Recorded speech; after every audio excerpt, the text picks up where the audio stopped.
الحمد لله رب العالمين والعاقبة للمتقين والصلاة والسلام على أشرف الأنبياء والمرسلين وعلى آله وأصحابه أجمعين. أعوذ بالله من الشيطان الرجيم. بسم الله الرحمن الرحيم. يا أيها الذين آمنوا ادخلوا في السلم كافة ولا تتبعوا خطوات الشيطان إنه لكم عدو مبين. صدق الله العظيم. قال رسول الله صلى الله عليه وسلم: ما اجتمع قوم في بيت من بيت الله يتلون كتاب الله ويتدارسونه بينهم إلا نزلت عليهم السكينة وغشيتهم الرحمة وحفتهم الملائكة وذكر الله في من عنده أو كما قال عليه الصلاة والسلام. حاضرین مجلس اور اس ادارے میں تعلیم حاصل کرنے والے طلبہ و طالبات، ہم اور آپ اس مجلس میں اس مدرسے کی نسبت سے اللہ اور اس کے رسول جناب محمد رسول اللہ صلی اللہ علیہ وسلم کی محبت میں جمع ہوئے.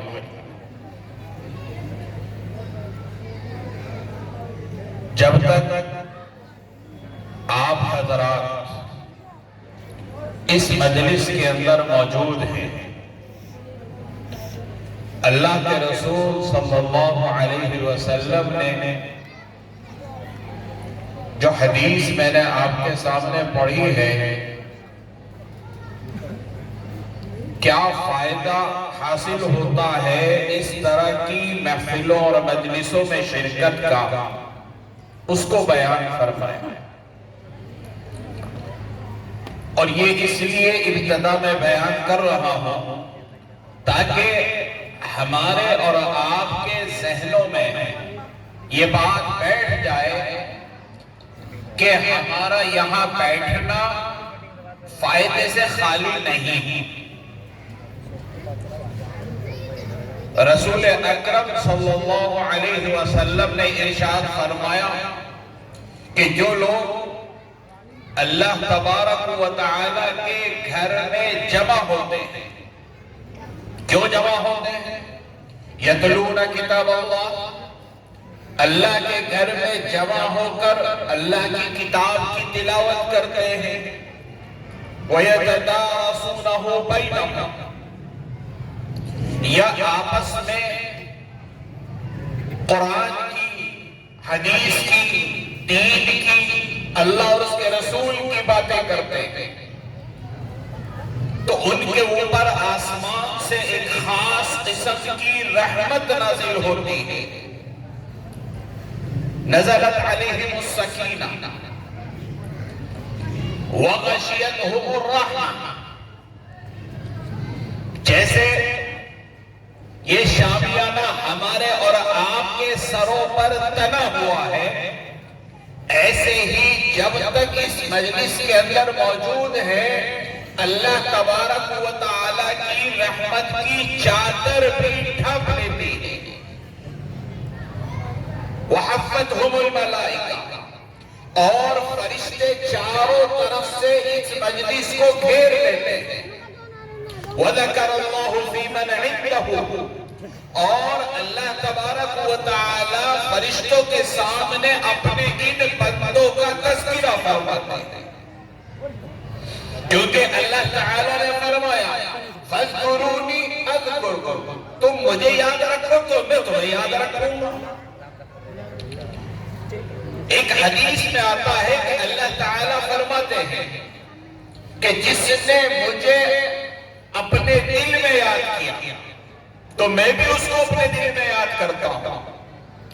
اور جس نے مجھے ایک بھرے مجمع میں یاد کیا تو میں اس سے بہتر مجمع یعنی فرشتوں میں ان کو یاد کرتا ہوں اور ان کا تذکرہ کرتا ہوں۔ تو جب تک ہم اور آپ یہاں پر بیٹھے ہوئے اور کام لگا کر پوری توجہ کے ساتھ ہم علماء کے بیانات کو سنیں تو یقین جانیے کہ یہ فائدے سے خالی نہیں، اللہ کی رحمتوں کا بھی نزول ہوگا، اور چاروں طرف سے فرشتے ہمیں اور آپ کو گھیریں گے، اور فرشتوں کا گھیرنا یقیناً ان کے ہمارے حق میں دعائیں کرنے کو شامل ہوگا۔ فرشتے ایسے نہیں گھیریں گے بلکہ فرشتے ہمارے لیے اللہ تعالیٰ کی طرف سے رحمتوں کے نزول کی دعائیں کریں گے، اور فرشتے اگر دعائیں کریں گے تو وہ دعا اللہ تبارک و تعالیٰ کی بارگاہ میں رد نہیں ہوگی، اللہ تعالیٰ کی بارگاہ میں وہ دعا قبول ہوتی ہے۔ اللہ تبارک و تعالیٰ نے ہمیں اور آپ کو ایمان کی نعمت عطا فرمائی، اللہ تبارک و تعالیٰ نے ہمیں اور آپ کو مومن بنایا، لیکن اللہ تبارک و تعالیٰ جو آیت کریمہ میں نے پڑھی ہے اس میں ہمارے سے ایک مطالبہ کر رہے ہیں، اور وہ اللہ تعالیٰ کیا مطالبہ کر رہے ہیں؟ یا ایھا الذین آمنوا، اے ایمان والو، یعنی جنہوں نے کلمہ پڑھ لیا لا الہ الا اللہ محمد الرسول اللہ، جو رسول اللہ صلی اللہ علیہ وسلم کی رسالت پر ایمان لانے والے ہیں، قیامت پر ایمان لانے والے ہیں، ادخلوا فی السلم کافہ، کہ تم اسلام کے اندر پورے داخل ہو جاؤ۔ یہاں پر آپ دیکھئے کہ اللہ تبارک و تعالی ہم سے مطالبہ کر رہے ہیں کہ جب تم ایمان لے آئے ہو تو مسلمان بھی بن جاؤ۔ ہم اور آپ بظاہر یہ سمجھتے ہیں کہ ایمان اور اسلام میں کوئی فرق نہیں، اور مومن اور مسلم میں کوئی فرق نہیں۔ اللہ تبارک و تعالی نے اس آیت کریمہ میں مطالبہ کیا کہ جب تم ایمان لے آئے تو مسلمان بھی بن جاؤ۔ ہم تو اب تک یہ سمجھتے تھے کہ ایمان اور اسلام ایک ہی چیز ہے، اور جو مومن ہے وہ مسلم ہے۔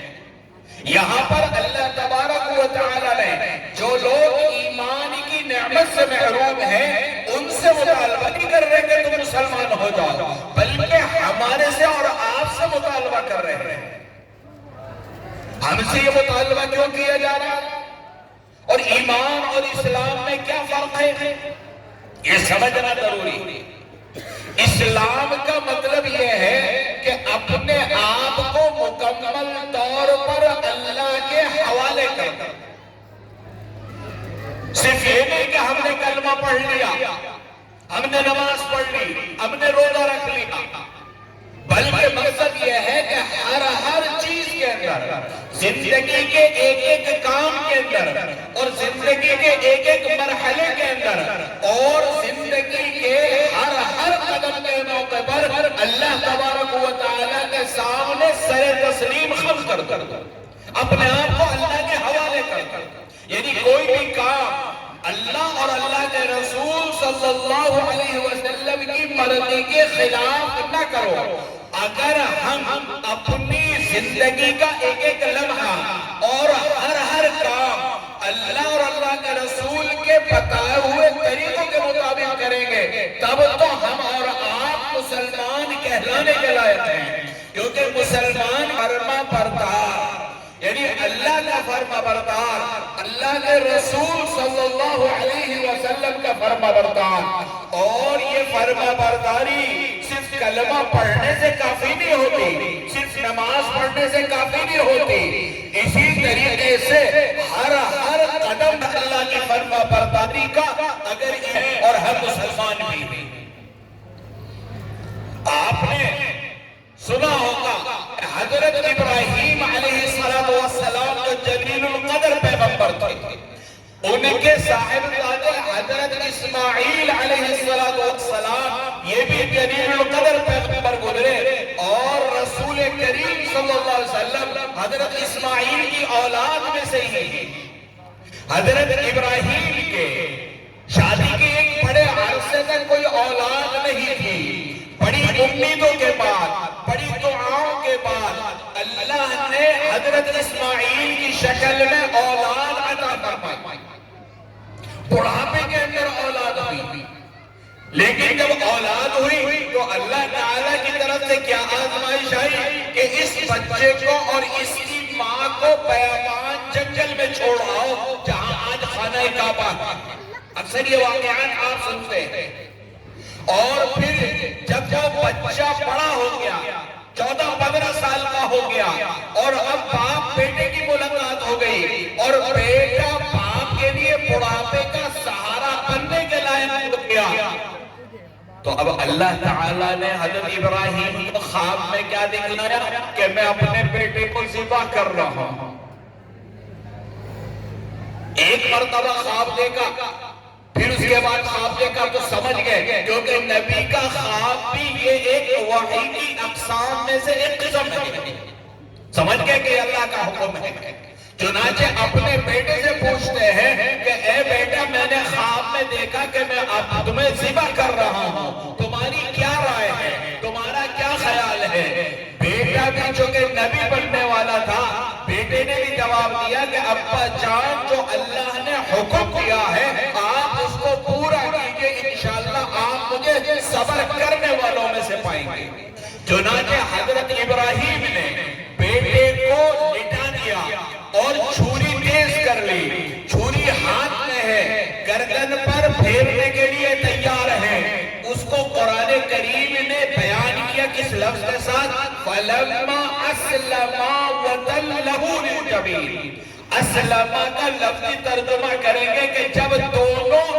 تیار ہو گئے، دونوں نے فرما برداری کے لیے اپنے آپ کو تیار کر دیا، یعنی اللہ کے حوالے کر دیا۔ باپ بیٹے کے گردن پر چھری پھیرنے کے لیے تیار، اور بیٹا اللہ کے حکم کی بنا پر چھری پھروانے کے لیے تیار۔ اس کے لیے لفظ استعمال فرمایا فَلَمَّا أَسْلَمَا، یعنی جب دونوں فرما بردار ہو گئے۔ اس کا نام ہے اسلام، کہ جب اللہ کا حکم آ جائے تو اب وہ حکم ہماری عقل میں آئے نہ آئے، ہماری سمجھ میں آئے نہ آئے، لیکن چونکہ اللہ کا حکم ہے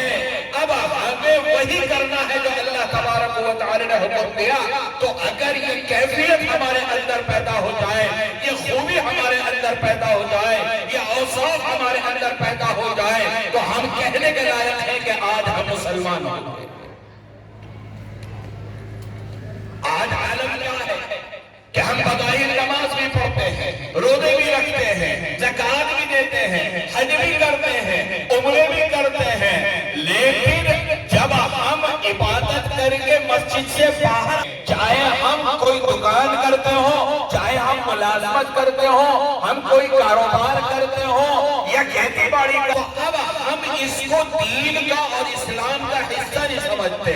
ہم جھوٹ میں دریغ بولتے ہیں، مکر و فریب کرتے ہیں، کینہ رکھتے ہیں، حسد رکھتے ہیں، بغض رکھتے ہیں، عداوت رکھتے ہیں، ایک دوسرے سے نفرت رکھتے ہیں، اور پھر کہتے ہیں کہ ہم مسلمان۔ ٹھیک ہے، نماز پڑھ لی، روزہ رکھ لیا، زکوٰۃ دے دی، لیکن اسلام صرف اس چیز کا نام نہیں۔ اسلام نام ہے اس کا کہ ہر چیز کے اندر اپنے آپ کو اللہ اور اللہ کے رسول کے حوالے کر، کیونکہ دین جو ہے وہ 5 چیزوں کا نام ہے۔ ایک ہے عقیدہ، سب سے پہلی اور بنیادی چیز یہ ہے کہ عقیدہ درست ہونا چاہیے، اور عبادات، نماز، روزہ، زکوٰۃ، حج، ان کا بھی اہتمام ہونا چاہیے۔ تو عقائد، عبادات، معاملات، یعنی اگر فرض کیجئے کہ ہم دکاندار ہیں تو ہمارا گاہکوں کے ساتھ کیسا معاملہ اور کیسا برتاؤ ہے، ہم اگر گاہک ہیں تو دکاندار کے ساتھ ہمارا کیسا معاملہ ہے، یا اگر ہم کرایہ دار ہیں تو مالک کے ساتھ ہمارا کیسا معاملہ ہے، اگر ہم مالک ہیں تو کرایہ داروں کے ساتھ ہمارا کیسا معاملہ ہے، یہ کہلاتا ہے معاملہ، یہ بھی دین کا ایک اہم ترین حصہ، معاشرت یعنی رہن سہن۔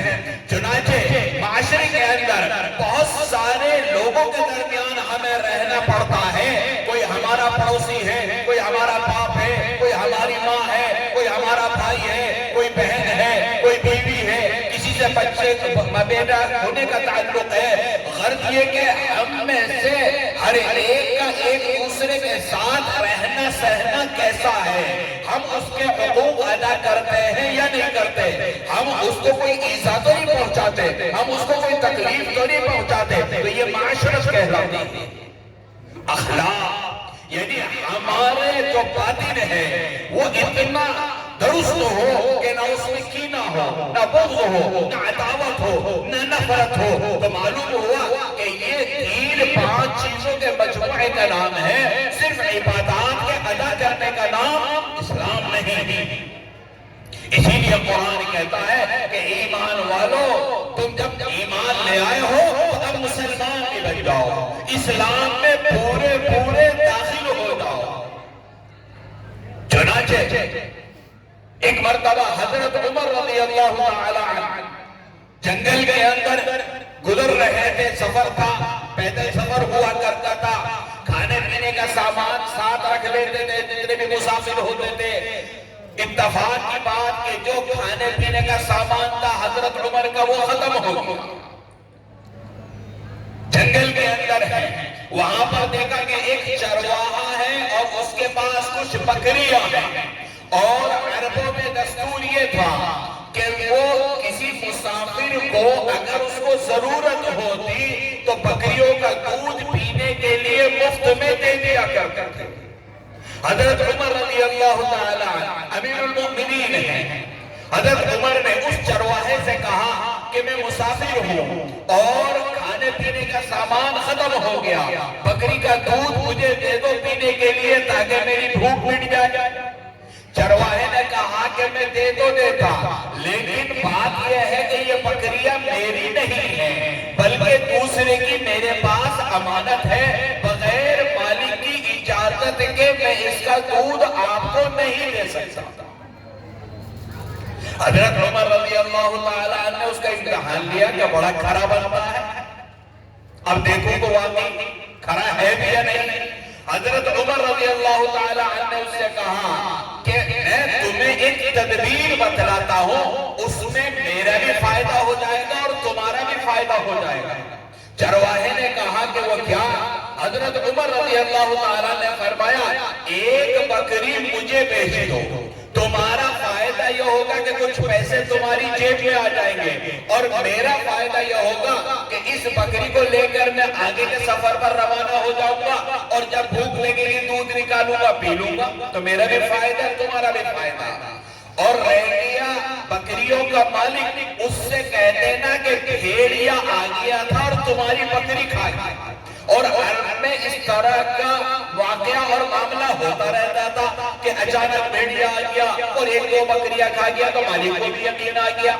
جب حضرت عمر نے اس کو یہ تدبیر بتلائی تو وہ کہنے لگا این اللہ، اللہ کہاں چلا گیا؟ ٹھیک ہے مالک کو میں یقین دلا دوں گا، لیکن اللہ تبارک و تعالی جب قیامت کے دن مجھ سے پوچھیں گے کہ تو نے یہ فریب کیوں کیا تھا، تو نے مالک کو دھوکہ کیوں دیا تھا، تو میں اللہ کو کیا جواب دوں گا؟ حضرت عمر رضی اللہ تعالی عنہ نے فرمایا کہ جب تک تجھ جیسے انسان روئے زمین پر ہے کوئی کسی کے اوپر ظلم نہیں کر سکتا۔ آپ دیکھیے کہ وہ چرواہا جنگل کے اندر ہے، وہاں پر اس کے اور حضرت عمر کے علاوہ کوئی اور مذاہب دیکھنے والا نہیں، لیکن اس جنگل کے اندر بھی اس کو اللہ کے سامنے حاضر ہونے کا ڈر اور اللہ کے سامنے جواب دہی کا احساس ہے۔ یہی اسلام ہے۔ مدینہ طیبہ سے باہر ایک علاقہ ہے خیبر، یہ یہودیوں کا مرکز تھا جو اسلام کے دشمن تھے۔ ایک مرتبہ رسول کریم صلی اللہ علیہ وسلم نے ان یہودیوں کا خیبر کے قلعے میں محاصرہ کر لیا، ان کو گھیر لیا،